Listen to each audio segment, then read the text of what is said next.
Charlie Chaplin நடித்த தி kit திரைப்படம் வந்து உலகம் முழுக்க வந்து ரொம்ப பெருசாக பேசப்பட்ட ஒரு திரைப்படம். அந்த திரைப்படத்தை வந்து கதாசிரியர் ஆரூர் தாஸ் வந்து ஒரு கதையாக உருவாக்கி சிவாஜிக்கிட்ட அந்த கதையை சொல்லியிருக்காரு.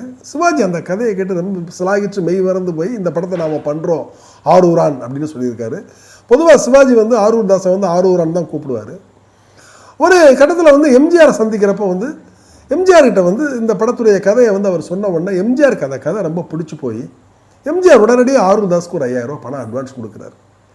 அந்த அட்வான்ஸை வாங்கின உடனே வந்து அவர் என்ன சொல்கிறாருன்னா, போய் நீ எம்ஆர் ராதாவை பாரு தாஸ் அப்படிங்கிறாரு.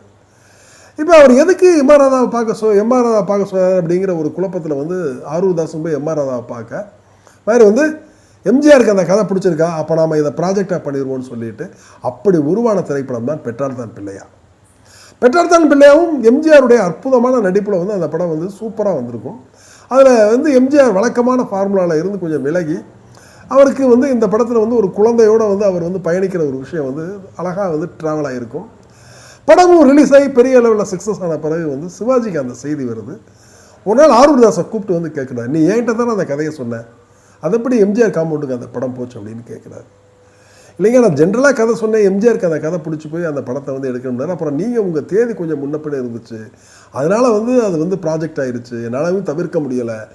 உங்களை எப்படி என்னால் தவிர்க்க முடியாது, அது மாதிரி எம்ஜிஆரை என்னால் எப்படிங்க தவிர்க்க முடியும் அப்படின்னு சொல்லி ஆரூர் தாஸ் சொன்னது சிவாஜி சமாதானமாகலை. அப்போ சிவாஜி என்ன சொன்னார்னா, இனிமேல் நான் வந்து ஒன்றை என்னுடைய படத்துக்கு ரெக்கமெண்ட் பண்ண மாட்டேன், ஆனால் ஏதாவது நிறுவனங்கள் வந்து ஒன்றை வந்து இந்த படத்துக்கு கதாசிரியர் வந்து ஆரூர் தாஸ் தான், வசனம் ஆரூர் தாஸ் தான் எழுதுறா அப்படின்னா அதை நான் வேண்டான்னு சொல்ல மாட்டேன், போ அப்படின்னு சொல்லி அனுப்பிச்சிட்டாரு.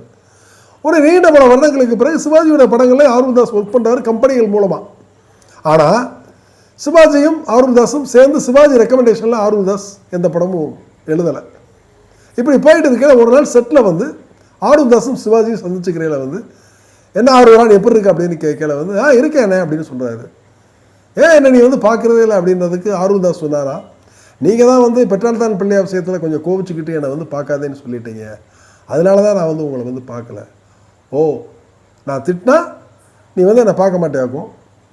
ஒரு அண்ணன் வந்து தம்பியை திட்டக்கூடாதா, அந்த அண்ணனுக்கு அந்த தம்பியை திட்ட உரிமை இல்லையா அப்படின்னு சொல்லி ஆரூர் தாஸை பற்றி சிவாஜி கேட்டதும் அந்த நிமிடம் தன்னிடம் இருந்த அத்தனை வெறுப்புகள் ப்ளஸ் துயரங்களையும் தள்ளி வச்சுட்டு ஆரூர் தாஸ் வந்து சிவாஜியை கட்டி பிடிச்சிக்கிட்டார். ஆம், சினிமாவில் கலைஞர்களை வந்து பாதுகாப்பதும் கலைஞர்களை போற்றுவதும் அந்த காலத்தில் வந்து ஒரு அற்புதமான நடைமுறையாக இருந்தது.